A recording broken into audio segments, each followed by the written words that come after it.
What's up, everybody? Episode 68 of the Basketballists. We have a special guest today, Drew Gladstone. Drew spent the last 5 years at Northern Illinois. Previous to that, he spent 4 at Indiana, and then even before that, he was at St. Luke's running it up. I think he only lost 2 games in his 3 years there, and has helped numerous of basketball players on his journey. So we're very lucky to have him here today and give us insight to different things from the college level to obviously he's back on the scene here locally. He's going to be the head varsity coach at Greenwich Country Day. So Drew, thank you for joining us today. How you doing, man? I'm good. I appreciate you guys having me. I'm a big fan, always watching and listening, so it's exciting to be here. No, it's dope. And again, what's up with you guys? Anything new? Chilling, man. Been running around AAU the past 2 months. June's a little calm, maybe. I don't know if I'm doing top 100 or nothing yet, but we'll see. What about you? Baseball? Baseball's baseball, man. 162. I keep saying it. There's plenty of season left, so honestly, just chilling, waiting until stuff starts to matter a little bit more. So really, just grinding. That's what's up. Yeah. Yeah. Same old with me. Training, nothing special. But yeah, no, we appreciate you coming on. And again, we want to, again, with the basketball list, obviously, and I've brought you on the podcast before, just speaking about your journey and where you've gone and, now coming back here, quote unquote, home. Just let's start with your playing career. Like, I know you were at DePaul. Like, what was your high school career like? Again, briefly going over it, being in New York, and then what kind of led you into coaching? Yeah, so I went to high school, like you said, in New York. I played for Cardozo High School, early 2000s. My junior year, we played in the PSAL championship against like Sebastian Telfair Lincoln. That was a big rivalry. We were in the documentary he had. So that was, for me, that was kind of like a journey to kind of chase better basketball at the time. Ended up going to DePaul, took a walk-on spot there, had 2 knee surgeries in high school. Kind of had the same situation come back in college, so had to kind of shut it down early. And probably at that point, I didn't think I wanted to coach. But you finish out college, you're trying to figure out what to do with your life. Naturally, you get kind of drawn back into basketball with, helping kids, coaching kids. You get connected with some local kids, try to kind of help guide them. So that kind of got me the itch. And it really started similar to you with just training. So like my initial passion was the player development stuff. Started working with a lot of players. Initially just spending all my time doing that. Didn't really get anything for it in terms of like money or anything, but I had a passion for that. And I always felt like, my journey was different being somebody from out here that went to the city. I wanted to give other kids that opportunity because I think there's a lot of kids that just stay in this bubble and they don't get exposed to a lot of that. So like my thing was always taking kids to the city, getting them around people that I used to be around, having them play in different events. I used to take kids out here playing IS-8, stuff like that, which is just something foreign to a lot of kids. The player development thing started to grow. I started, actually before that, I did 1 year at Manhattan College. Okay. So this was 2011, 2012. Steve Masiello had just gotten the job there. I got connected with him, got a spot with them, which was an awesome experience. Took a team that won 6 games or something to like a 21-win year. So that was kind of my first foray into like actual coaching outside of the player development. Probably wasn't ready at the time. I was just young, didn't know what I wanted to do. So I went back. That's when I started the high-rise stuff, which was mainly training. We got the AAU team going. At that time, there was still a little bit of wiggle room in terms of like being able to have like a competitive AAU team, but it just got it got to a point where it's like, all right, like unless you're getting on that circuit, like it's gonna be tough. So that was that experience. But we got we were dealing with some pretty good players, and out of that came the St. Luke's thing. So I got to St. Luke's. Honestly, didn't know if I really wanted to do it. Didn't know if I wanted to be a coach. Because my stuff was more player development. But once I got going, really kind of fell in love with it, building a program, creating a culture. And like you said, we had a really good run there. And once that was kind of done, my 3 years were done, and we had a good run. I kind of wanted to push myself. That's when I went back to college. So was in the Midwest for 9 years, and now I'm back. But I've kind of gone through all different avenues of level, player development, coaching, and I've seen it all. And now I'm it's kind of a full circle moment of me being back in the area and getting back to the high school level. I want to go back. How'd you end up? You're from New York, so how'd you end up in Connecticut? Like, So what no, brought so you I to was Connecticut? born in New York, but I mainly grew up in Oh, Connecticut. you grew up in Connecticut? Yeah. Okay, cool. Yeah, Cool, and then, but I always had connections, mainly through basketball. Of just like I was always going to the city, always going to the city. And once that opportunity came about, where it's like I should probably do that, I moved to Queens, and I was in Queens in high school. Went to high school there, and that's how that kind of Legendary coach for sure. Absolutely. That was an experience. But still, a really important part of my life. A lot of my closest friends. So, just kind of an interesting, Whereas now it's totally different. Every kid in the city's coming to New England to play basketball. To prep schools, I was kind of doing the opposite. You got a question? And then we could fast forward to the high school stuff. So I remember when High Rise started. So that was like George. That was with George, I think. I forgot. Yeah, the team. Yeah. Mm-hmm. So were you like connected with him, or was like? Yeah. So how that started. So we had started High Rise before, and we were doing like camps. So we were doing them around here, and then we were like, hey, let's do AAU. So for me, I was like, hey, when I played AAU, it was AAU was different at that time, where it was like, hey, the best players on like the varsity are playing AAU. So I was like, I want to bring that. If we want to do it, that's how I want to do it. So I had started training Steve Enos, and George was his guy. He was really helping him out. So that's how we got connected.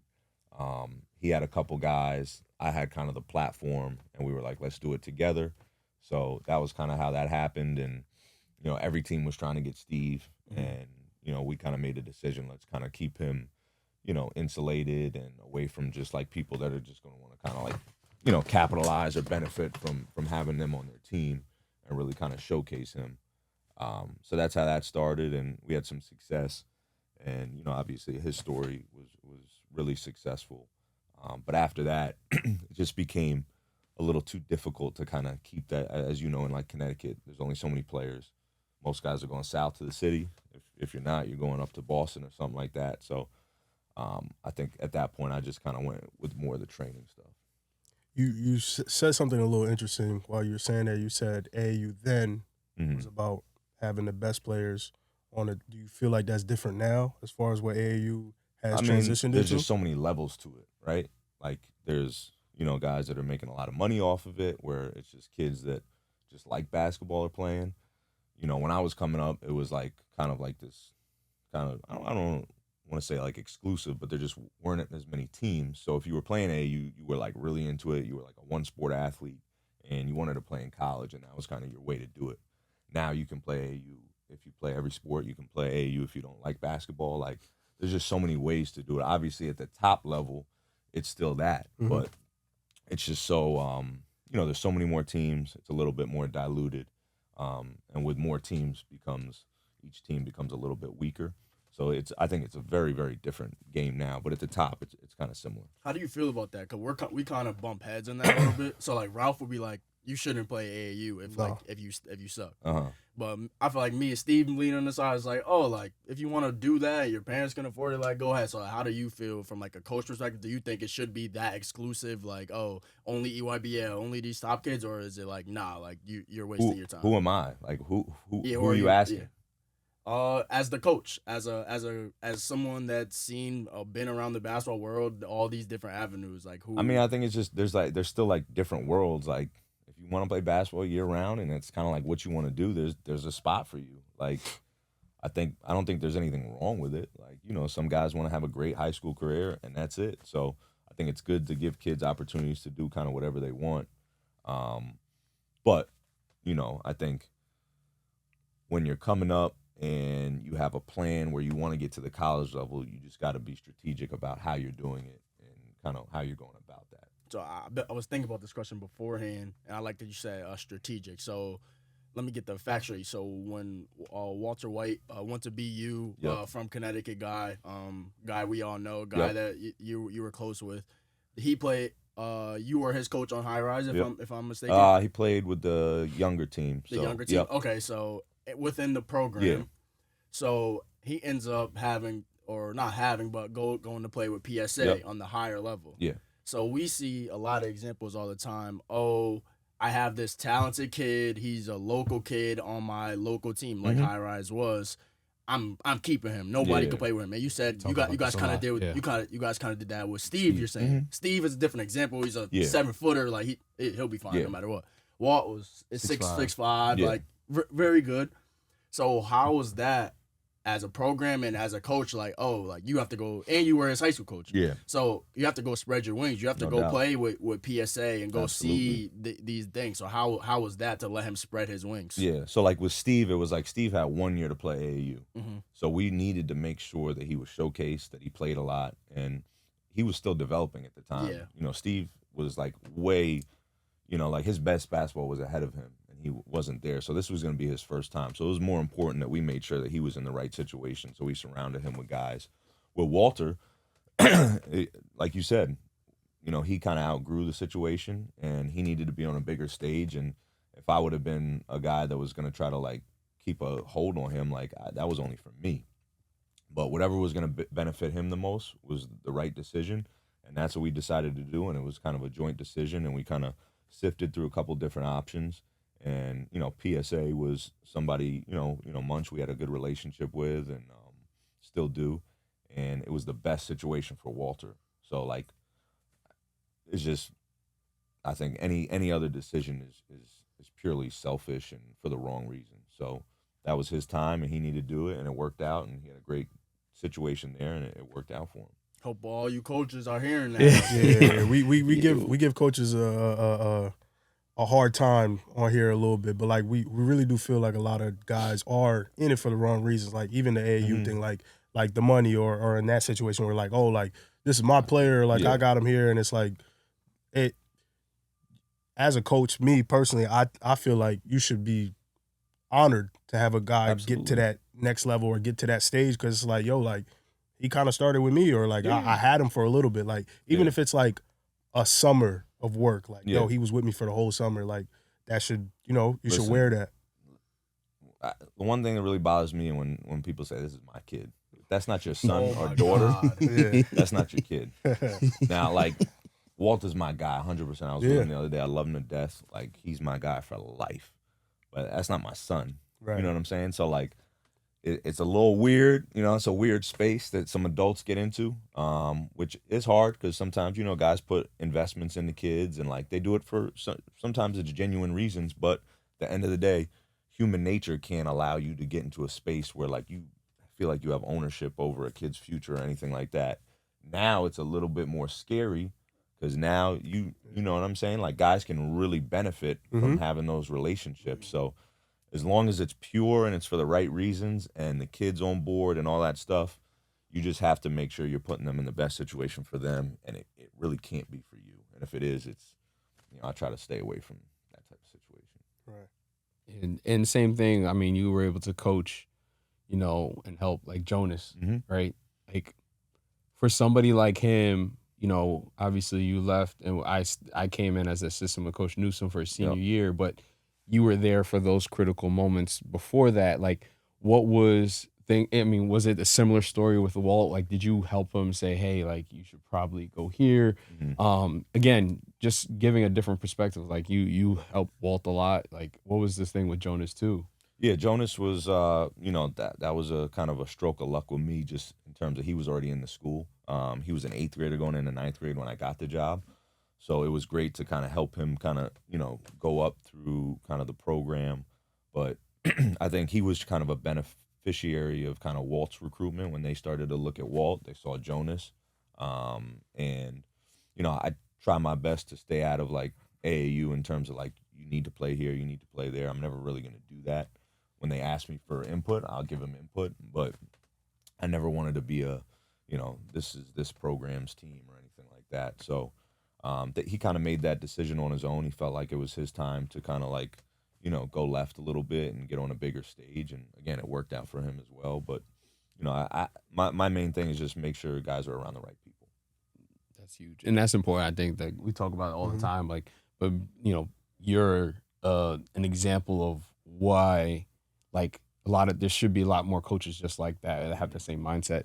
But I also like on the flip side, like you can't get caught up in like, I want to go play with this team to play with this team. Yeah, that's also a huge trap that kids fall into. And I'm, even from the college side, I'm never going to tell a kid you have to play with this team for me to recruit you, because I recruited a lot of kids that don't play on big name teams. And if you're a dude, you're a dude. You should be anywhere you're at. Yeah. If you thought Jonas wasn't ready for that PSA jump, would you have told him, or would you have let him go try it out for himself? I would have told him. I mean, like he was at a point when he did it. I think he was playing 16s, so he was at a point where it was probably going to impact his next steps at a higher level. So if I didn't think he could do it and he was going to sit on the bench, yeah, I would have absolutely told him that, because that doesn't benefit you. I think there was an old way of thinking of like, yo, you got to get on this team. You're going to get recruited because you're on this team. It's not true. I want to backtrack real quick. I know, so I'm thinking about it right now. Jordan's kind of big on the New York scene right now, and you mentioned really quick. I just want to backtrack real quick, and you talked about playing ball in like the middle of 2000s, like Sebastian Telfair, and you were in the PSAL with like that. I think that was one of the pinnacle times for New York basketball. What was that energy like? What was that experience like? Because I feel like we talk about environments, playing in with like a lot of people, packed gyms. Like you said, it's pretty relevant within those schools. But like, I feel like it was also maybe a little bit more, because there wasn't social media, it was a little bit more intense or whatever. Like, what was that experience like? And, how good did you have to be able to play there? Yeah. I think a big part of that is like mindset and just like energy, like you said. Honestly, it was a similar vibe as to what you guys would see today, probably like a lot of less cameras, but like that was almost like the beginning of that, because my junior year was when they were filming the Through the Fire documentary for Sebastian. So it was like, we played them 3 times that year. So anytime that game came up, it was like, it was a lot of people at those games. First time we played them, it was at the Gauchos. It was packed, sold out. He was hurt that game. We won. Then we played him at St. Francis in Brooklyn.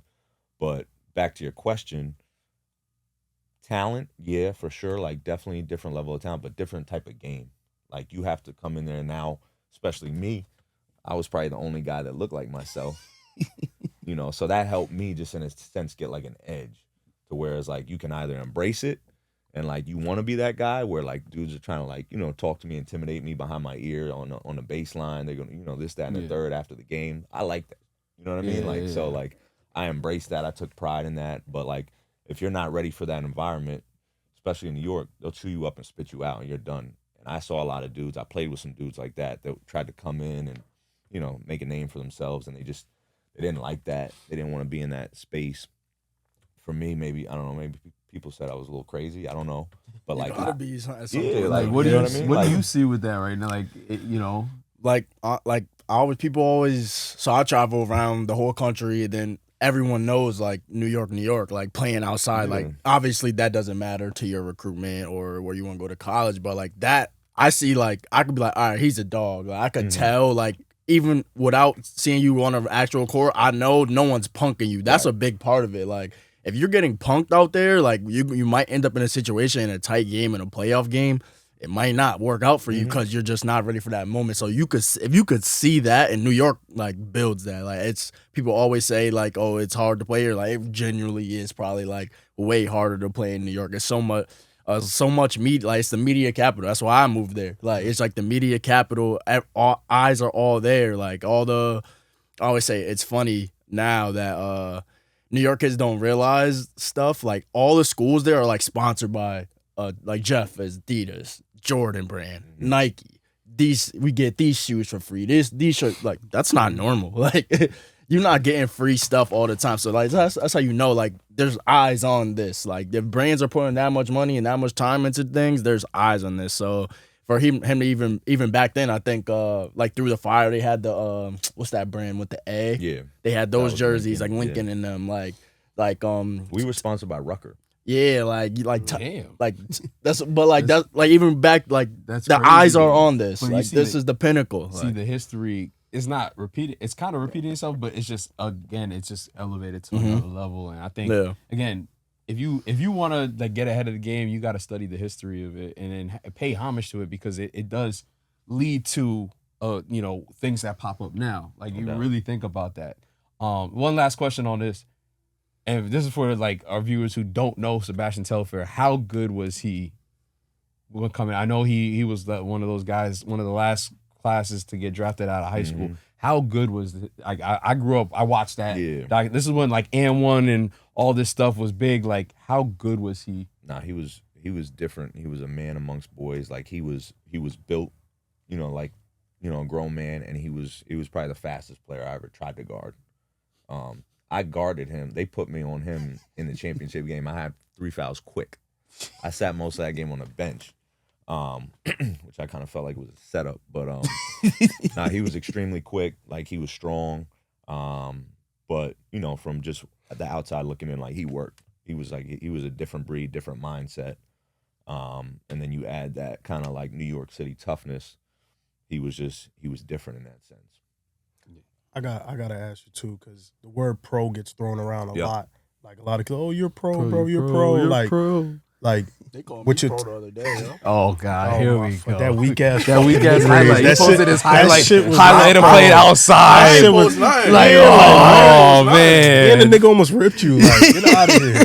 I would hope a college kid would try to hurt me.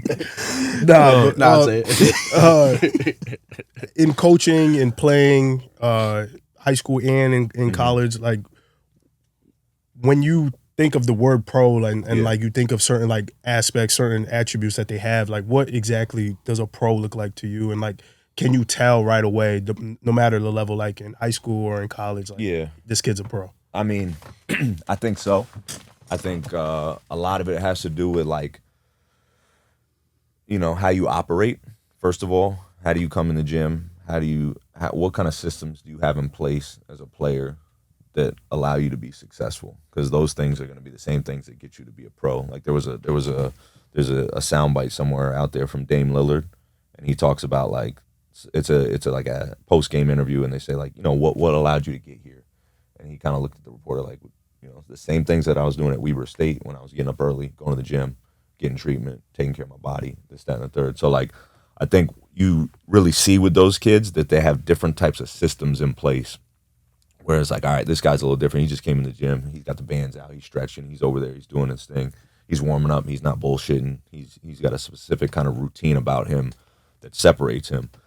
From a basketball standpoint, I think probably the biggest misconception is like, efficiency. Like I think some kids want to show everything they can do. The best players, and probably another player that really stands out in my mind that I played with, or against rather, was like Danny Green. Wasn't flashy, but like filled up the stat sheet. We went to ABCD camp and he was like the leading, like it was like before analytics, but they had this like whole thing and he was like number one in the camp because he rebounded, he defended, he was all over the court. So I think like how easy can the game be to you, rather than like it's not like swimming or diving where I'm gonna get extra points for step backs and side steps and stuff like that. And a lot of that stuff is like when used properly, it makes sense. But the guys that make the game easy, they can score more efficiently. They can get to their spots with ease, and just like kind of like, how easy can you get 25 points and 10 rebounds rather than like, damn, this dude's taking some tough shots the whole game. And there's a balance there between like, wow, this guy's super talented, like he's making tough shots, but those guys play the game in a different way. That's like he's doing some hard stuff, but it's like it's easier for him. So I would think that's probably the biggest thing you see with some of these guys that like, all right, this guy's different. Yeah, in my experience now, just watching a bunch of high level like you to go to college to NBA, it's literally always, now I've noticed like if they're scoring easy at a young age and it looks easy, they're the ones more likely that might end up pro. Like of course, situational, you might go into a bad situation where you're not playing or doing nothing, but most of the time it's like they're scoring easily. I would just like AJ's about to be the number 1 pick. I remember him as a freshman, like playing 17U on expressions and just scoring easy. Like he led EYBL in scoring that year. Literally talking to somebody about that last night. I probably saw you out there, but I remember watching that and I'm like, this dude's dominating. Yo, like he led EYBL in scoring that year. Cooper Flag, like his team like was not like one of those high level teams. Like he was. I think he only had like one other team. His brother goes to Maine. And then their lefty, the redhead. Yeah, but it wasn't nobody like high. Oh major, no, but they went to the chip. Like he affected winning. But it looked easy. Like even like now, like Colton Hill or somebody I watch, like it's easy. So I think that's like a really big thing, and just being efficient, doing things. Just get into your spots, like you said. Like sometimes when it's like they're scoring, making a lot of tough shots, like it looks nice, it looks cool, but you might have to learn to score easy, save some energy throughout the game. So anytime you level up, like you're gonna be a role player at some level. You know what I mean? Like if you get to the league, there's gonna be a guy on your team that's getting paid a lot of money to score. Yeah. Can you make that adjustment? Can you translate? Can you be a catch and shoot guy? You know, how easily can you impact the game without like dominating the ball? I think that's always gonna kind of be a telltale sign of like how much guys can translate as they move up. Yeah, so I think we could transition with that. So you're at St. Luke's and you end up at Indiana that year. So what was that jump? Like you're around high school talent, you're doing the training thing now. Okay, I'm at a high major. I'm at Indiana. Like we're expected to go. People are looking at us to go. It's Indiana. Like we're like you have to go win a national championship. Or so what was like that jump for you? As going from where you were to there. It was definitely eye opening. Just obviously to go to Indiana specifically, it's such a specific place in terms of expectations, the tradition, the history, kind of just like the stratosphere of basketball you're in with like recruiting and the players you're getting. So a lot of eye opening stuff in terms of that. But I thought a big thing it did was it gave me some confidence because I think I was able to kind of like prove to myself that a lot of the ways I thought and a lot of my philosophies were like kind of confirmed with a lot of stuff I was seeing at that level. So that kind of helped me build confidence and understand like, okay, I know what I'm doing a little bit here. But just, I think anybody that's a coach or in basketball, like you got to continue to learn. So I was able to learn a ton. Develop more like systems where when I was at St. Luke's, I was a young coach. I was kind of figuring a lot out on my own. To go to Indiana, work for a guy like Archie Miller, who's like a high-level tactician, X's and O's, player development, system guy. Like to learn from him was really good for me just to kind of build my own personal system. But saw a lot, was around a lot of great players. I think we had 3 guys that ended up playing in the NBA. So to be around those guys, watch those guys from a daily perspective and, recruiting process was, it was big. Bro, I have so many questions about this. Can you just tell people how hard it is to be like a coach in your people? I think people think like coaching is easy. Like, oh yeah, we just on the bench, we watching a little bit of film. I see you on the road. Like I see what you guys have to do. Like talk about like going on the recruiting trail, like you're having to try to get the best players, trying to get a gym that another school is not getting. I think people don't realize how detailed and how hard that is. Can you like explain that a little bit for people? College coaching is it is a profession that is unlike any other profession. I would probably go out on a limb and say it's no 9 to 5. You are working 24 hours a day. You can never stop. You can never like leave your work at home. You got to go home. You got to recruit. But number one, obviously the lifeline is recruiting. So, and when I'm at Indiana, but I'm recruiting against Duke, North Carolina, Kansas. So it's not that easy. Now it's a little different, obviously, with money. So that's a whole other ball game. But heavy relationship based, and it's kind of like your survival is based on can you get these 5-star kids and big names, and you got to make sure you don't miss on the guys you get. Outside of that, it's like you said, the misconception is like a lot of people that have no idea would ask me like, what do you do like outside of the games and practices? But a lot. Yeah. I mean, film is nonstop. Like you got to put your own film edits together. You got to know how to watch film with guys, bring guys in to watch film, put edits together for recruits. post-game edits, pre-game edits, scouting. Putting a pre-game scout together at the college level takes hours and hours and hours of your time. You got to know what you're looking at. You got to be able to present to players. Player development, you got to be able to get guys better, get them on the court. You got to coach. You might be an offensive coordinator, defensive coordinator. You got to help raise money for the program. You got to bring in people. You got to, there's so many things that go into it. But at the end of the day, the way it is now, especially with the transfer portal, as soon as the season's over, you are trying to recruit. Your whole team may leave. So now I have to try to figure out how to bring in 15 new players. And if I'm not, some staffs, it's like, hey, like, who's going to bring in the most guys, or like, who can make the biggest impact here? And your livelihood depends on 16, 17, 18, 19-year-old guys that got to make a decision. And it's a really, really cutthroat business. If you don't have relationships, if you don't know how to get guys better, if you don't know how to impact people, like, it'll be short-lived. But on the flip side, before I let you go, it's also a profession that can, like, change your life overnight. You can be at one place making, $75,000, and then the next year you can make $500,000 as a coach. So, but I can tell you this, like, there's no, like, you can't take sick days. There's no days off. There's no vacations. There's small windows, but it's not like, hey, I'm gonna put in for a week next week. Ain't no PTOs. Nah.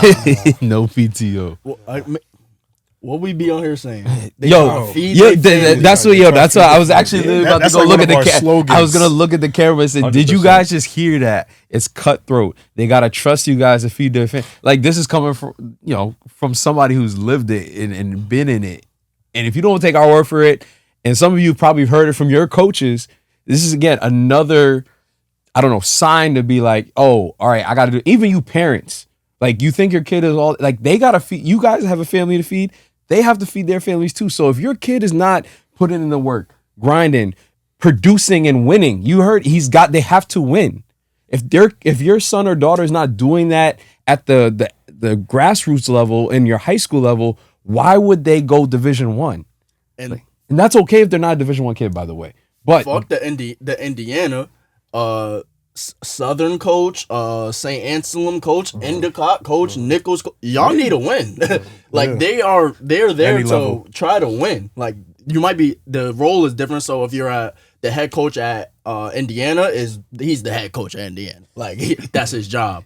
At a D3 school, he's working around the school too, but he's there to be the basketball coach and to win games and to bring in players that's going to help him win games. Go win 2 games 3 years in a row. What? You're going to be out of there. They're going to have the stick with the bag. No doubt. And I can tell you this, like, a big misconception is, like, he scored against this guy. He guarded this guy who's going to this school. Yeah. There's a difference between, can you play at the Division I level and will you make an impact? Mm-hmm. Can you get in the game and maybe score or, look the part? Sure. But, the probably the biggest frustration probably for the lowest levels of, like, assistant coaches is everybody's trying to give you a player that they're helping you with. And then people say, like, why do you ask who else is recruiting him? Like, aren't you a good coach? Like, can't you see that? It's not because, like, I need to recruit somebody that's being recruited by other teams to make myself feel better. It's like, if he's not being recruited, there might be a reason for that. Mm-hmm. So, like, a lot of people say, like, no, he could definitely play there. He could definitely play there. But for me, I got to bring something to the table that's going to make sense. My boss is going to say, yeah, this guy can make an impact here. He can help us win, and he's going to be able to produce. And if you're not doing that already, like, my biggest thing is, like, if you're a Division I player, you're a Division I player now. Like, you're not going to say, if I get an opportunity to play Division I, I'm going to kill it. Mm-hmm. When I go see you, you got to be a Division I player. Mm-hmm. And I got to see it. It has to be undeniable, and you have to do those things already. It's not like, hey, if I get an opportunity on a better team with a better coach, it's just not how it works. But I think a lot of people kind of, like, think that's like an actual argument. Yeah, it's going to stand out no matter what. What about, you got one? No, go ahead. Like, we briefly said the transfer portal and your time in college. Like, I wanted to ask you, like, as far as recruiting, as far as the transfer portal, like, how do you feel like it's gone, and do you like where it's at? Do you think it's something that, like, recruiting now, as we know it, is obviously not what it was. Mm-hmm. Like, what does that look like as a coach, like, from the end of it to from the start of it to kind of like the end of the tail end of it? Yeah, no, I mean, like, it was interesting for me because I basically was there for, like, the exact transformation of it. When I came in, transfer portal was not a thing. It kind of started towards the end of my time at Indiana and then was huge at Northern Illinois. And then NIL kicked in probably 1 or 2 years later when I got to Northern. It's like a transformational time. A lot of guys, and it's not why I'm here or got out, but a lot of guys, especially older guys, are getting out because they don't like it. But it's like, to me, it's like any other business. Every business kind of evolves at one point. Out with the old, in with the new. You got to be able to adapt and figure it out. I think some things will continue to change. It's definitely a lot more transactional now, whereas you're not recruiting a kid for a year anymore. You're recruiting a kid for 2 weeks, 3 weeks, 1 week, 1 day, depending on where you are. So you still have to do your job as a coach. You got to, learn as much as you can about these kids. You can't get enamored with numbers. You got to know everything about, what's going on with them, their life, why they're moving, why they're leaving, what they're looking for. But it can happen very quickly. So some people like that. Some people don't like that. But I think that's the biggest thing that's changed, and you have to be able to adjust to that. So in those back rooms as like a coach, y'all just had a year, you maybe lost in the conference tournament or something, like how fast as like the head coach and the staff like getting off of a player, you're trying to get in the portal, you got to get these guys, maybe you're recruiting a few high school kids, say you recruited somebody, you thought he was going to be good, maybe he didn't produce that year. How fast are like coaches like, all right, we got to move on from him? I mean, some places, I'm sure right away. I'm seeing those decisions get made probably in the beginning of the year sometimes. Now, you can obviously play your way out of it, and it's not always basketball per se, but a lot of these kids put themselves in bad situations because they're just like, they're not bought into the process. They don't want to get better. They want to play right away. They don't understand. And you can tell, like, with sometimes the way kids play, the way kids act, the way kids speak, like, they're going to be out of there as quick as you maybe want them to be out. So you got to prepare for that as well, to where it's like a lot of kids just want to get recruited again. So how does that affect like player-coach relationships? Like, it's tough. I think it's more of like a pro model now, where it's like you got to like manage these kids as much as you can. You hope to build relationships with kids, but at the end of the day, I also can't be naive and say, hey, this is my best player. We have a great relationship. Like, he's going to want to play for me. When that money comes into play, it's a different ball game. Is that a conversation that you're having as a head coach, the money thing, or is that something that you delegate to somebody else in order to? It's like both. Yeah, it's both. That's probably why like GMs is kind of coming into that's play. the biggest thing with like the GM role. So like, because it's hard to like, obviously as a head coach, manage your team, manage your staff, talk money. I mean, you have to like be aware of it, but like the GM role, like that's kind of what that's for, to kind of manage those relationships. But, we were a victim of it in Northern Illinois. We had guys that went high major, every year, and you have to be realistic about it. You hope that your relationships can keep kids, but at the end of the day, if a guy's gonna get life-changing money, it's hard to tell that guy. So are guys like going? Are guys coming? Like, say you're recruiting a kid out of high school, or like them and their handlers, like, have witnessed anything like they're asking for a ridiculous amount of money? Absolutely. So it's like, all right, bro, like, he's not that. Like, yeah. I mean, like, it just depends kind of where you are in the season in the recruiting process. You might tell a guy like, hey man, like, it's just not for us. And you might, tell a guy like, hey, you need to reevaluate how you're like thinking about like everything in your life. Like, this just doesn't make any sense. So That's especially crazy. at the high school level. Right. Yeah. So we talk on here a lot about like having like social media etiquette. Has there ever been a player that's like turned you off just basically going to their like social media and seeing how they? How is that as a coach? Like, how much are you putting not into that, or like, is it like a quick school? That's naturally like that's gonna be the first thing I do. Somebody's gonna tell me about a kid, and then go on Twitter, search, see if I can watch some film. Okay, this kid looks decent. I'm gonna go on Instagram, and I'm young-ish, so like I can like kind of peep stuff. So I'm in tune with stuff like that. I'm looking at who you're following, like, you know what I mean, like stuff like that. But like, like I can't remember anything specific, but like kids post all types of crazy stuff. Like, maybe we know what we're talking about. Nah, I mean, I don't know. I'm just saying. What's a red flag for you? Like, if you pull up to the page and see this first, and you're like, like you're gonna keep looking, but you're like, Yeah. Questionable things in the profile, like. Yeah, I mean, like, you could just tell, like, captions, obviously, whatever they post, like, if a kid's, like, up there, like, smoking or something, like, you know what I mean? Like, yeah. Now, I'm not gonna lie, like, is your talent worth the issues? Like, then I'm gonna do some more research. But, like, stuff like that where, like, you have no, like, feel for, like, who's, like, looking at you and your brand, because that's what you are now. You're a brand. What did you say? Like, not everybody's not created equally. Different strokes for different folks. Nah, no doubt. That's real. And, like, kids got to understand when they go to college, this isn't like a like democracy. This dude's different. Exactly. Can you give me 30? Nah. You know what I mean? Like, and he's 6'9", 230. Right. You're 5'11". Like the recruiting process, like now in today's pro model of college, as a high school kid, like, can you speak on how hard it is to get that look? Yeah. Versus the guys in the portal. I know they just said no to the European guys, but like the guys in the portal, the European guys at the time, like how much harder is it, like, as a high school kid, like, let's say no prep school, whatever, you just coming from a regular school, you probably did good. Like, how hard is that to get recruited anywhere? It's extremely, extremely hard. If you are, if you're probably not like a top 100 kid or something like that, like, even those guys, there's a lot of those guys that are, sliding between the cracks just because, there's probably like over 1,000 kids still in the portal right now, and most rosters are set. So naturally, I'm going to go to that, just with a guy that's been in a college program. You can argue, hey, I want a high school kid that can, that's played a lot, played at a high level, played in a winning program. Like, that will all help you.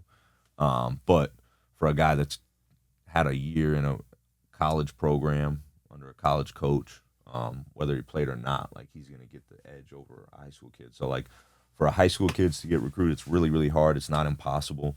But you have to, number one, you have to be good enough. There has to probably be nothing in your kind of stratosphere that's, like, off. Like, I can't, like, take time to figure out how to, like, get you eligible or, deal with any type of issues. Like, yeah, this kid had a little issue. Like, it's not worth it for me. Parents, this guy, dad's a little crazy. Don't have no time to deal with that. So, like, it's really, really hard. You got to be on point. You got to be really good. You got to have people that speak nothing but good things about you. And at the end of the day, you probably got to have some people that can put your name in rooms that, maybe you can't get in on your own, that can vouch for you. So it's really tough. Like I said, it's not impossible. I think for me now, being on the other side now, my goal is to kind of help those guys kind of figure out how to get to that spot without, having to, do anything too extreme. Yeah, I feel like it's more of like a long game now. Like, you might have to go a lower school or something first, and then maybe you test that portal option, or maybe you go to a school, you have to sit behind a star point. Like, I just put out a video yesterday, like, all those guys. Well, coming yeah, back. I actually wrote Tanner, that. Tunde, Milan, the shooter from Illinois, Billy Richmond, and Jeremy Fears. Like, what's it called? Is Ant Brown going to Vanderbilt? Elite, super tough, but it would be hard to not play Tyler Tanner that averaged 20 in the SEC last year. Yeah, you have to be ready to do that. Yeah, and then a lot of guys will get discouraged with that and leave, and then you better hope that next spot you have that opportunity, because if you don't play for 2 years, you're cooked. So, but like, you have to have the toughness to go into a program and sit on the bench for a year and show up to practice every day and work your ass off and be that dude. And a lot of those guys will get those opportunities, and they'll be better off than the guys that just bounce around. Maybe your freshman year, like, PSA, your freshman year, you might have to play a role. You might not have the ball in your hand, like, at all, like, or if at all.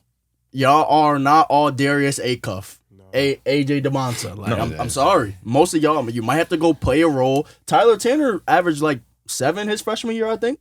Yeah. Like, dude, like Billy Richmond, like Billy coming off the bench. What's again? Here's a different story. What's bro? JR just told me he was. You guys worked out from Brandeis that went to Iona. Yeah. Toby Harris. they comparing him to, they saying he may be the next Duncan Robinson. Like, he went to Brandeis. He told us, I watched a quick clip on him. He was, he played in the John Wall Invitational. He said he led the game. He played Cade Cunningham in them, and he led that game in scoring, but he had no looks. And then his parents talked to him saying he's like, oh, well, you might have to go D3. Went to Brandeis, killed it. Great conference. He killed it. Then he tore his ACL. Missed his junior year. And then came back, killed it. Then made his whole thing a dream. Like, he shot 43% from three. That's his thing. He knew going to Iona, that was his thing. Now he can potentially be maybe a 3-and-D guy if he proves it to the right team. Right. No, that's real. But like, that's real. But that may be your path. If you want, let's say at the end of the day, that's your big dream as a kid in high school, you may have to take that unconventional route. And you just never know. You have to always, at the end of the day, you have to bet on yourself. But you can't sit. You have to play. So if you're gonna go D1, and you gotta really have faith in the coaches to develop you, and like you have to earn that. Like we were just we text about it. It's like the old school mentality now. Like, you go to a college, now you're gonna have to maybe sit as a freshman, but you have to go earn it. And not a lot of dudes are built for that. You gotta. So I would tell any kid, if you're a Division I player, you don't have Division I recruitment, go where somebody wants you. And it can be, honestly, I swear, it can be any level. Be a Division I player in Division III. They'll come find you. The kid from Tennessee State.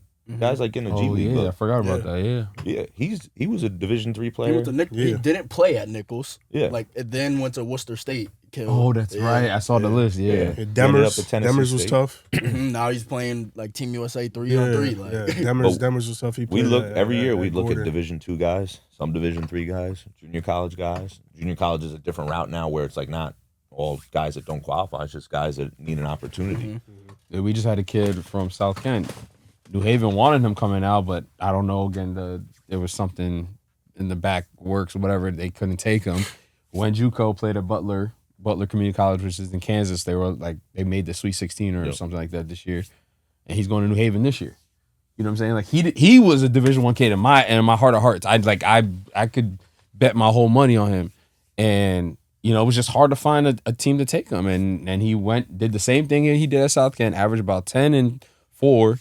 And now he's going to New Haven next year. Like, it's just the other side, And now he got that college, like he just said, you got that college year under your belt. People, it is a sport, so people try to look at it like, oh, like, why isn't he playing? Why is he doing this? But like, at the end of the day, it is a job. Even before NIL and stuff, college sports is a job. So you got to look like, if I'm working for you, you my boss. I'm recruiting.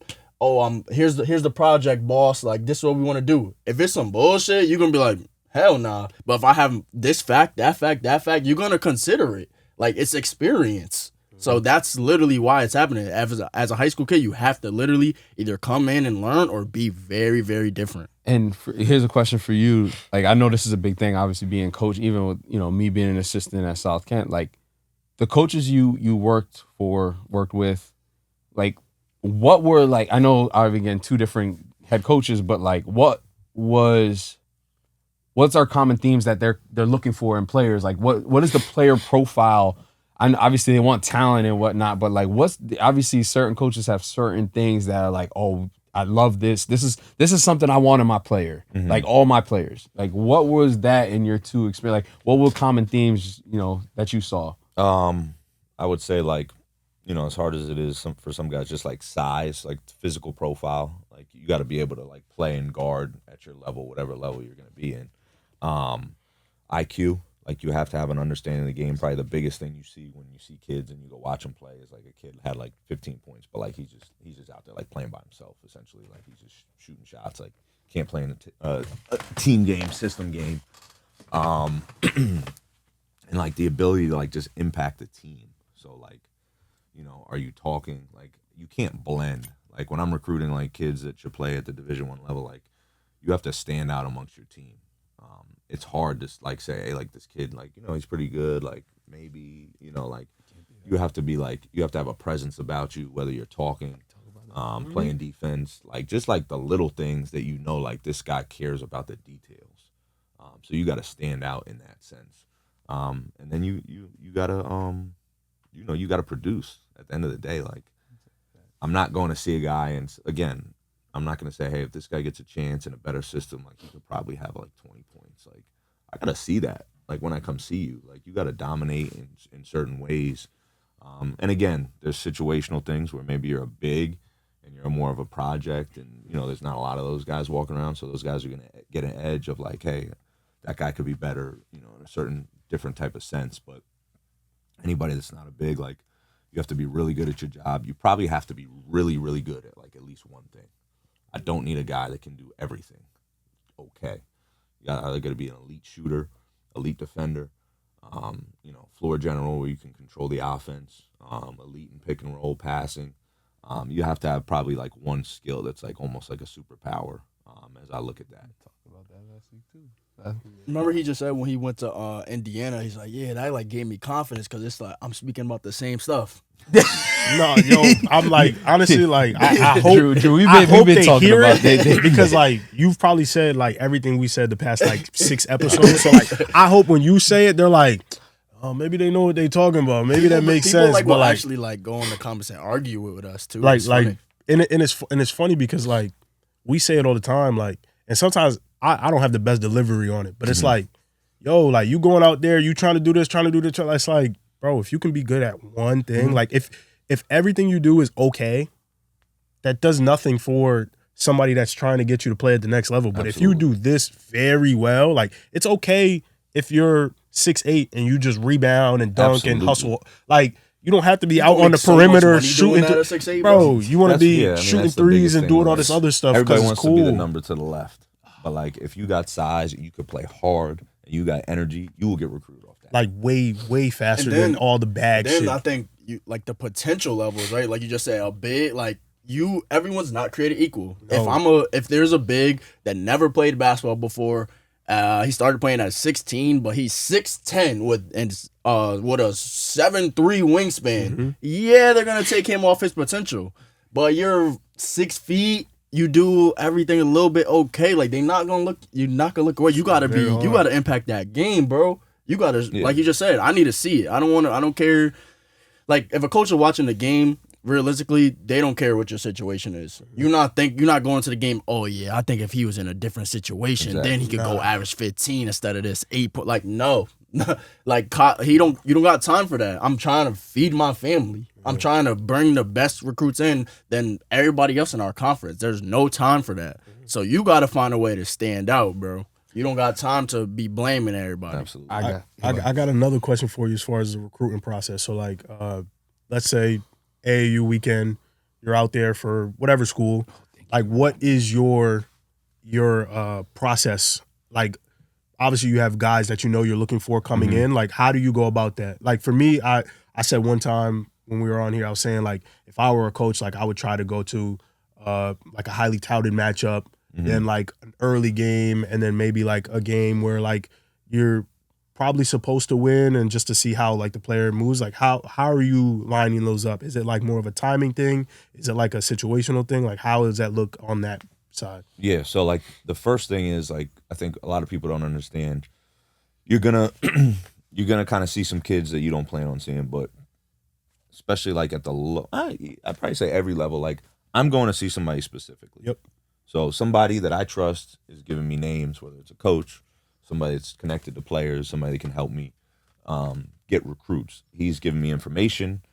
I'm zoning in on these kids. I'm going to see guys specifically. So it's not like the movies where I'm sitting up in the top thing with a clipboard, just like trying to number one, there's not enough money to do that. Coaches can't just go anywhere and start trying to find players. So it's a very specific process where I'm going to look at kids. In the meantime, I'm going to get the most bang for my buck. So I'm going to look at other kids. I'm going to go watch programs I know. I might watch some programs I don't know, depending on how much time you have. But yeah, I'm going to try to, watch that kid in a couple different settings. I'm going to see how he plays against, I think the one thing you want to do is watch him against the best competition you can probably watch.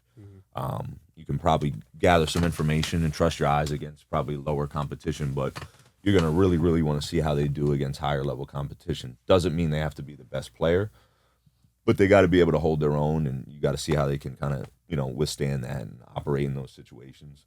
And then you want to kind of catch as much as you can outside of basketball as possible, just in terms of how they interact with their teammates, how they are, how do they walk in the gym, who are they talking to, what do they look like when they walk in the gym, like, you know what I mean? Are they interacting with people? Just because you have to, like you guys keep saying, like, it's my job. I got to know everything I possibly can about you. The worst thing for an assistant coach is a kid comes on campus or you get way down the line recruiting them and there's information coming out that you don't know. And your boss is like, yo, why don't you know this? That's like the worst feeling to have. Like, hey, did you know about this? Did you know about this? So you want to be able to answer those questions. So you got to do a lot of research. But, I mean, hopefully that answers your question. I think it's just like a much more targeted process than I think people think. Whereas, like, people, I think back in the day, you just like running around, like going to like random gyms looking for players. I'm sorry, I got another follow up. But we see a lot like kids that are getting recruited, they get like their first one. And it's usually like the similar schools usually giving out that first one. Is there ever like a time where you're like, okay, like we're gonna give this offer, but like this kid is way higher or like a level? Is it just like a formality thing? Like, hey, if you ever do want to, you can, or is it like, hey, we're out there so people know like this is a school and like it's like a marketing thing kind of. Yeah, every school is different. So some schools will like they like go through like an extremely like diligent process to give an offer where it got to go. Every coach got to watch. The head coach got to watch. We got to watch them in a couple different settings. Some schools will take the approach of like, hey, we got to cast a wide net. I got to get in there early. I'm going to recruit guys. I want to be your first offer. I'm going to build a relationship. And at the end of the day, maybe you like that. Usually doesn't really work like that. Sometimes it Brian does. offered everybody first. I didn't want to say it. I didn't want to say it. I feel like that's everybody's first, bro. I feel like that was everybody's first. Who's Grasso? Now Grasso, he did a whole like podcast about why he does that. He did? I gotta see. There's something out there. I swear, Brian. Everybody's and first, for bro. HMs, it'd be Oklahoma State. Oklahoma State. Yeah. So some guys are a little bit more like free with it, where they want to get involved early and they want to be out there. And I mean, maybe this is probably part of the reason. You know what I mean? Like, hey, like guys know who Brian is because they offer a ton of kids and they're out there now. Every kid wants to get a Brian offer to know they're legit. But yeah, I mean, it just ranges. So like, at the end of the day, I think what kids have to know is just like you might get an offer, but it doesn't. It's not, nothing's guaranteed. Right. You got to continue to earn that every day, and that's what I would try to tell kids when we offered them. Like, you earn this, but you gotta earn it every day now. And in this current landscape, how do you feel about people committing like early, like junior year? Like, do you think that's even worth it at this point? I mean, it can be, but I don't. I think that's too hard right now. Yeah, you don't see that a lot. Unless you're like even like right now you're seeing it because I think kids know. Yeah, I'm trying. Let me lock this in, especially if it's a higher level. But like, I mean, at the same time, like until you put that pen to paper, things can get a little weird. But even then, now you see once the portal opens, it's like, all right, I signed a 6'8" wing. Oh, there's 10 6'8", 6'7", 6'6" wings that played at mid-major schools now. No, that's a real thing. Like it's tough. And it's hard. Again, it puts everything in this whirlwind of. Like it's uncertainty, but you always got to bet on yourself, and it's tough. And then I want to we're kind of staying in the same realm here. Why do you think college coaches? And again, I know the simple part to this answer, but like, why do you think they put more emphasis on AAU over their prep or high school level? I think number one, it's like an easier setting to evaluate. It's harder for me to go out and come to South Kent for one game. At the end of the day, from a travel perspective, from a bang for your buck and the whole deal. Financial, I didn't even think about that. Yeah. And that's more so for like the lower levels, probably not like, but like low majors. And then I think like most people will assume, and like the NEPSAC's a little different, but like most people assume like the AAU scene, like I'm gonna watch guys play in a better like competitive setting, against better players. So I think that's probably the gist of it, especially if you're recruiting like a kid that's at like a public school or a school that's not like that known. I want to see, I'm going to probably get a better feel for watching this kid play in the AAU. All under one roof. Yeah. And then I got, this is going to, again, feed off of that, right? So we've talked about OTE, right? I've kind of stated my gripe with it, but then we just saw Putnam Science just move to OTE. Which I told you guys like 6 months ago. Yeah, but we couldn't say nothing, right? But I was dropping hints. What were your I know we said their method of how they're playing, I guess it's going to change, right? What are your thoughts with a league like that that's kind of quote unquote pro, where kids are getting paid and all this stuff, but then also, I mean, they have a lot of kids at the Division I level, but what from when you were recruiting, like what did you see that was good? What could have been improved upon? And then obviously moving forward, like you're in the high school level, so you wouldn't really be able to recruit, but what would you have liked to see more of? From like OTE? Yeah, from like someone like an OTE level, or again, like, there's going to be Nike YBL. We're assuming Adidas is coming soon. So, but yeah, we won't get into that. But yeah. I mean, I think that stuff's still kind of like evolving for the most part. I don't think college coaches get like too intrigued with like the kind of, I don't know if gimmicky stuff is the right word. Like I know like some of the rules are different. The perfect word. Yeah, I don't think like that does anything. Maybe that's more for like entertainment. But like there's a demand for that stuff. Like when I was at Northern, I'm in a barbershop and they're talking about like OTE teams. Like my son loves OTE and like they love this team, that team. So like they're serving like the demand for like the entertainment aspect of it. I don't think like it's not like specifically built around like college like recruiting and stuff like that. So like you just got to be able to kind of see between it a little bit. But like they'll also play like a lot of games with like normal rules and stuff like that. So yeah, it's just like part of the evolution, I think. I think that's perfect going to like the high school space. So what kind of like brought you back? Like what made you want to, all right, now let me get back into the high school swing of things? Yeah, no, great question. For me, it was, once this thing came about, like the vision of the program, I think they have a really kind of, specific kind of, thought process in terms of like how they want to shift this program to, not go anywhere different in terms of like the academics, because it's a great school, but really build the athletic side. And then, the connection with Donovan, he's so entrenched in the program. He cares about the school. So to like have those things aligned, I think you don't see a lot with somebody like him that's a big supporter and really involved.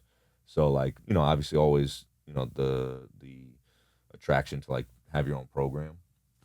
And I have a passion for like this level. Like, as you can see, like now I have more knowledge than I did before. So I think I can really impact kids with not only just getting better, but like, hey, this is how we're going to go about like getting to the next level. And that doesn't have to be Division I. Like, that's what I keep telling people. Like, yeah, I've been a Division I coach for 10 years, but whatever your path is your path, and let's make sure we're realistic about where we're going. Let's make sure we get there. Let's have a plan for it. And I think I really enjoy that process. And then, just the ability to run your own program, aligned with what they have in their vision and their support of the program. I think it all just was kind of like the right timing. And, it's always good to kind of get back close to home. So a bunch of different factors. Yeah, so there you guys are NEPSEC. Yep. What are you looking to move up in the class? Like what's like? I think it just depends on kind of like how things go, like how we can start to build the roster and kind of elevate the program. Like that's what happened at St. Luke's. We were C, and then by the end we were in B. So you turned St. Luke's up. I ain't gonna lie. Yeah, we had it going. We had it going. That's what I was saying. Like I think the FA is gonna be. I think this year is going to be really competitive, like for sure. Bro, St. Luke's has like a lot of players on like the circuit. Yeah, I know. Again, they got Big Pete, or is it Pete? Yeah, that's Pete. the kid for PSA. Yep, mm-hmm. Yep. He plays like minutes for PSA. Yeah, but he was crazy part. He was hurt most of the year in the FA. He barely played. Mm-hmm. That's why I don't think they did as well. Or, again, it's weird. He's producing there, but he didn't do as much for them because they struggle a little bit. But Brunswick won. Right, Nate's gonna be doing his thing. Who else is in the league? I'm tripping. King got a new coach, and he's doing his thing. We're starting to recruit guys. It's gonna be a really competitive league, and I think being so local, I think a lot of people need to like tap in, like for our whether you're in New York or Fairfield County, even a little bit higher, like I would definitely look into GCDS because again when he dropped it's Donovan Mitchell, guys. If you didn't know, like it's pretty big. I was gonna say that's like a perfect location. Like I went there with for the runs last summer. It literally, you could, if you live in New York, you could go right. That's a day school, right? Yeah, it's right there. So that's like the biggest thing that, like, for me, location wise, when I was at St. Luke's, you can argue similar location, but a you're so far removed from, kind of like 95, if you will. Yep. The thing about GCDS is, we have shuttles that go into the Bronx every day, pick up kids for school. You got access to Metro North, so you can go Westchester, you can go to the Bronx, you can go up into Connecticut, like you said, Fairfield County a little bit higher, but like it's such a centralized location that I think you can get a little bit of the best of both worlds, and it's easy access. You combine that with the resources, amazing facilities. Donovan built the gym 2 years ago. It's an NBA-sized court. It's tough. I don't think you have that in high school basketball anywhere. And then, like, this is his home base in the summer. So to get our guys working out side by side with an NBA, like a second team All NBA player, is something you're not going to be able to find anywhere else. And he's into that. It's not like, hey, I'm going to be here and you guys do your thing. Like, he wants to mentor our guys. He wants to be around our guys. He's invested in the program. And, like, those are things that are, like, extremely unique and another reason why I wanted to be involved. Yeah, so Donovan Mitchell plans to have, like, a hands-on role kind of thing. Of course he has his main GM job. But, like, I know he had a, like, relationship with Taj. Yep. So I know, and Taj always spoke very highly of the school he went to. Like, that was like a big thing for him. Like, I'm staying here. Like, this is my school. I love being here. So do you plan? Is that like the plan for like going forward? Now that you're there, you kind of have more experience in the space. Like, what's like the vision you guys have? Yeah, I think definitely to grow it. I think this is gonna be like my vision is like the highest level of both you can get from an academic standpoint, as well as a basketball standpoint. So it's not a basketball factory where it's just like you're going to play ball. Mm-hmm. It's not just a straight, you have to be, an Ivy League student to go here and play, or you want to be an Ivy League athlete. I think we're gonna have both, where you're gonna be high level students, high level athletes, and like player development is gonna be like the focal point of everything for me. That's my background. We have the resources to do it between facilities, full-time strength coach, multiple gyms, state of the art, everything we want. It's also like a relatively new program. The high school was only added 7 years ago, during COVID. Really? Yeah. So it's still kind of formulating. So for me, like, what I want it to be is as much of a kind of college athlete atmosphere as possible. You're not going to lose anything in terms of academics. Guys are going to still have a high standard to uphold, but we're going to put guys on a regimen where once they get to college, it's going to be deja vu for those guys. It's going to be something they're used to, in terms of regimens, habits, systems, obviously the basketball piece, but they're going to be ready to go. So if you come here, like, you're going to be pushed in all aspects, but you're going to be ready to step on a college campus and make an impact right away. Yeah, so obviously you're at a prep school, so you probably will speak for a prep school, but like, talk about like the difference with that. Like I loved how you just said, when you go to college, it's, I did this all before. Like, I'm preparing you for that. Talk about like the advantage of being at like a prep school, where you have a coach that literally works there and it's gonna be hands on. Donovan Mitchell's with us, like, instead of being like, he's at another school. We can't get in the gym at this time. You can only go to a gym once a week. I can't meet with my coach. Like, talk about like the advantages of being at like a Greenwich Country Day. Absolutely. So like, number one, the rules are a little different in our league, where in the off season you can work with like small groups. So that's similar to college. In the fall, in the spring, you're gonna do small group workouts. You're gonna do some individual stuff. You have access to our facilities. Outside of normal hours. In public schools, it's like impossible to get into the gym. For us, you're never going to have that issue. You're always going to be able to get into a gym.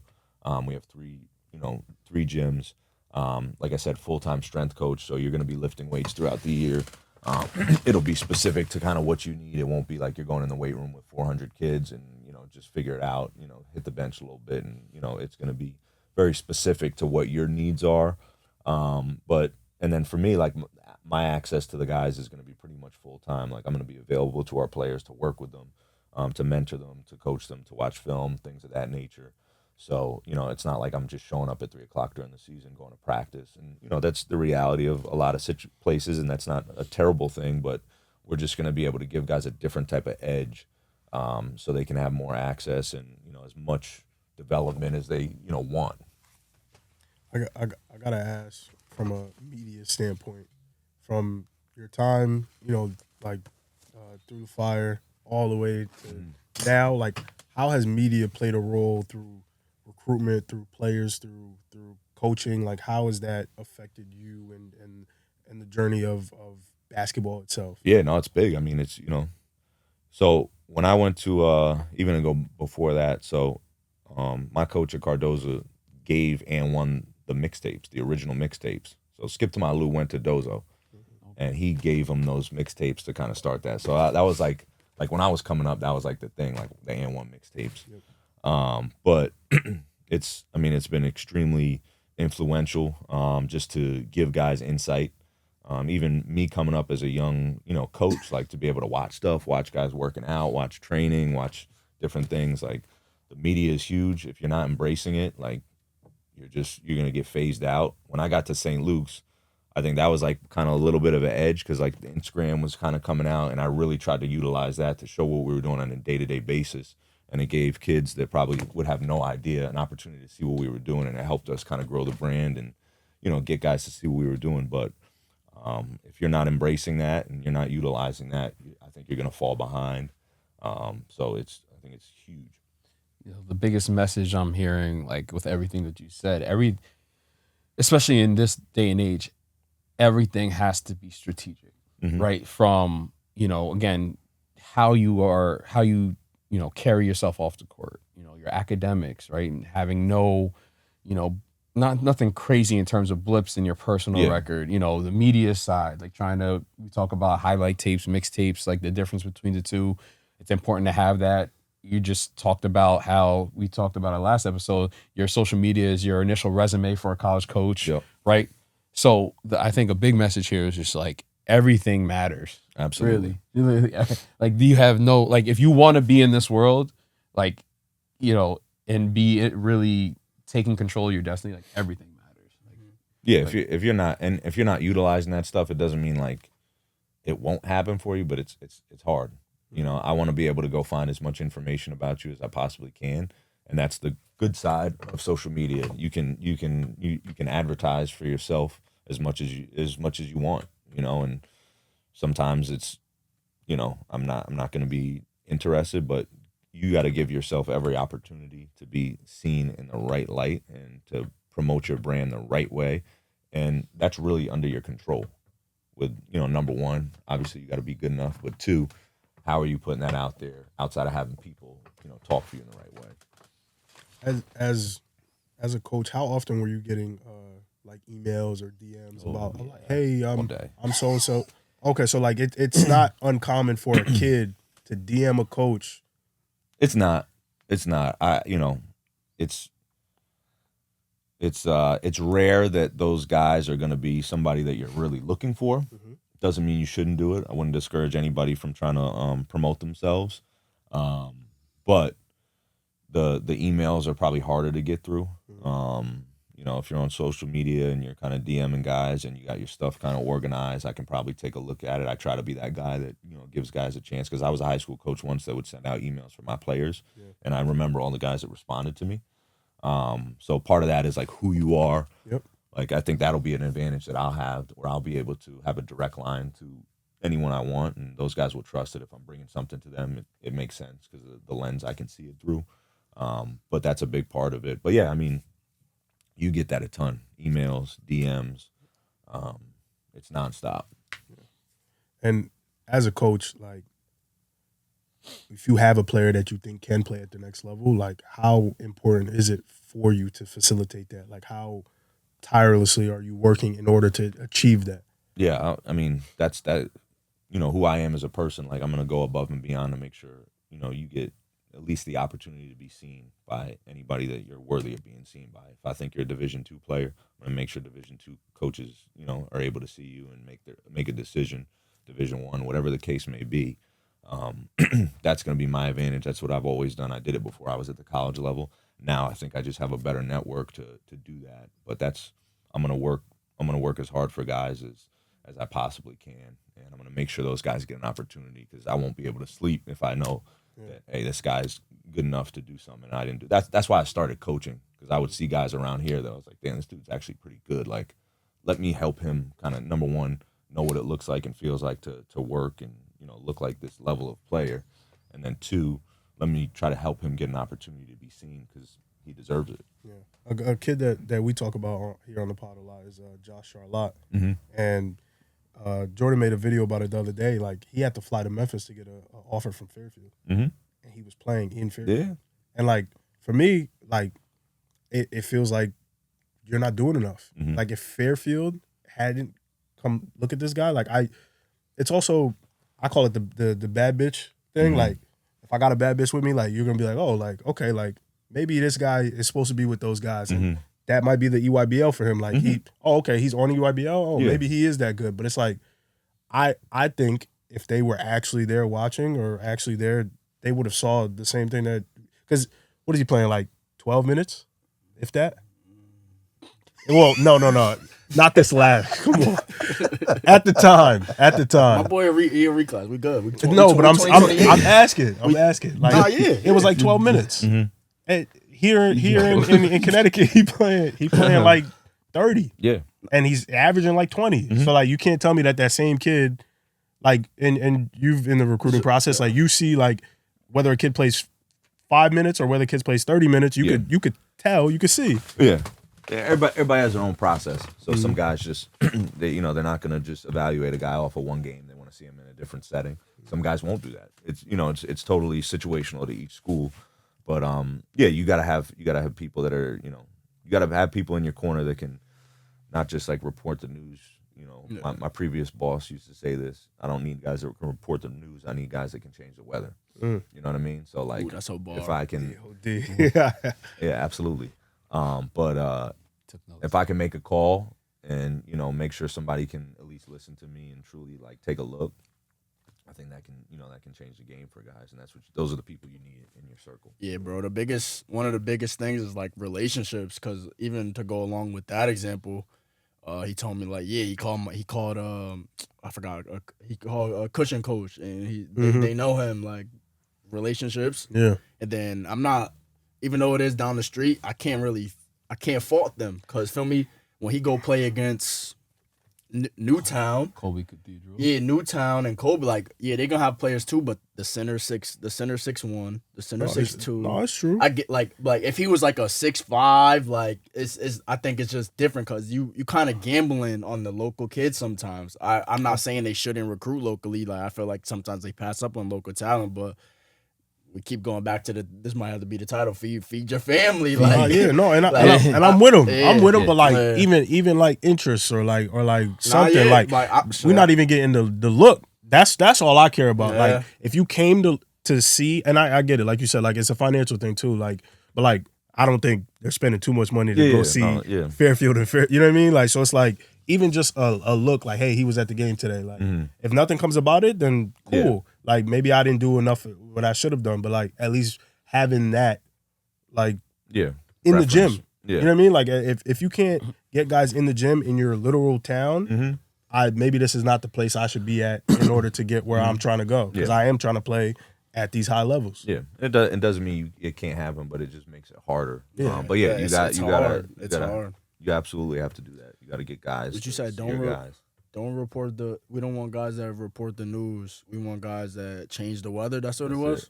Shout out to Coach Burno. That's fire. Cause y'all be reporting the news.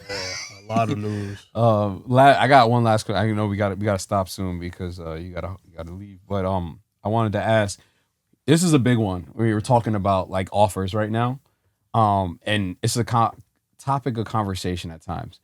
What kind of insight can you provide with the fake offers, right? Like this is something we have to talk about this because it does come up. Like I've heard it from different people, meaning like, oh, this coach kind of owed a favor to this coach and, to help the kid and X, Y. I don't know how true that is, but like, what have you seen about that? And then there's other examples of kids just throwing random shit out there where it has no truth to it. Yeah. Like there's two going to Duke, where That was your.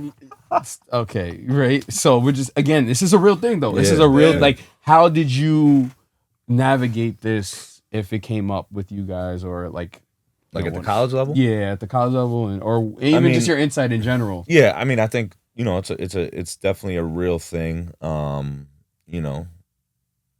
It's like relationships in life. Like I think some people try to like keep good relationships with, I don't know, coaches, teams, whatever. I think you got to try to like at some level keep your integrity and make sure like even if you're doing a favor, like the kids like got to be worth it one day because you don't want somebody to try to like hold you to it. Like, yo, what's up? What's going on? That's the situation you want to stay out of. At the end of the day, I think whether you're the best player in the country and you get an offer or you have no business getting an offer, none of that stuff is guaranteed. So like if you get an offer, you better try to utilize that momentum to like be who you say you are or portray you are. And if not, like it's not going to happen regardless. So I would tell kids not to get caught up in that. Number one, if you see these guys getting offers, like everybody's path is different. Some guys blow up at the end of their senior year. Some guys have an early, jump start and it doesn't work out. At the end of the day, you got to be a player. Yeah. Dudes got to be dudes. I don't care where you are, what school you're at. Like if you're a Division I player, you're going to be a Division I player in a park, in a gym, on a side court, whatever the deal is. And that's the number one thing. So whatever you're considering, you got to like, going back to the AU thing, play. Make sure you're playing. You got to be playing. And when somebody, hopefully comes to see you, better be on that court and you got to be who you say you are. And that's like the only thing that really matters. If you don't play and you're not making an impact, it's not going to work out for you regardless. So you can try to manipulate as much as you can. But once you get between those lines. And then to go to, I'm going to just build off of that, to go off of the offer, like, yeah, he saw you that one game, coach was at the game. Maybe they gave you, we're offering this kid. You never hear from the coach again. Like, he not hearing you. Like, is it really? Yeah, did you really get off? Like, you got to read between the lines. You gotta. I think that's where a lot of kids mess up because it's like, damn, my dream school offered me. Like, let's go. Like, it's lit. But he never calling you now. You the one reaching out. You the one trying to do this. Like, of course we say, yeah, you gotta reach out, but don't deny this over here. Like, this guy's showing you love. They calling your dad. They calling your coach all the time. They texting you. How you doing? How'd you play? Boom, boom, boom. Of course, take care of what you got to take care of on the court. That's first and foremost. Because, like, you could get that big offer your sophomore year. Then you go in the EYBL and you getting killed. You only averaging a certain amount of points. You're not doing nothing. Like, that's gone, bro. We getting somebody. We getting Kyrie Walker. we getting the 25, 24-year-old overseas. Like, that's just what it is. Like, I can't. That's just what it is. So you just gotta be mindful of that. So I feel like we can keep talking though. Just let everybody know how they can reach out to you, learn more information about GCDS. The Instagram. I know you just kind of ramping that part up too for the school. Just let them know where it is. We'll put it in the notes and everything. For school, it's GCDS Boys BB. My Instagram is Coach_Gladstone. We have a tremendous opportunity. So if there's kids that are interested in both aspects of it, that want that 360-degree experience of the school, the basketball, the development, we have a really, really unique opportunity. But I'm always working. Like, the college coach in me is still going, so I'm open 24/7. Guys can reach out to me, families, parents, whatever. We want to impact young people and help them get to where they want to go, and that can be anywhere. So I think it's a great opportunity. Anything? No, great one. Thank you. Pack the house. Pack the house. First game for GCDS. Pack the house. Everybody be there. If you're in the area, pull up. You know what I'm saying? If you recognize Coach, say, what's up, Coach? I seen you on the Basketballists. Like the June camps and stuff? Yeah, we're getting all that stuff together. So we'll see you there. We'll start seeing us on the y'all just bust singing. We not gonna play them. I get fried anyway. So oh my God, bro. All right, we'll see you guys on the next episode. We'll see you guys soon. Peace.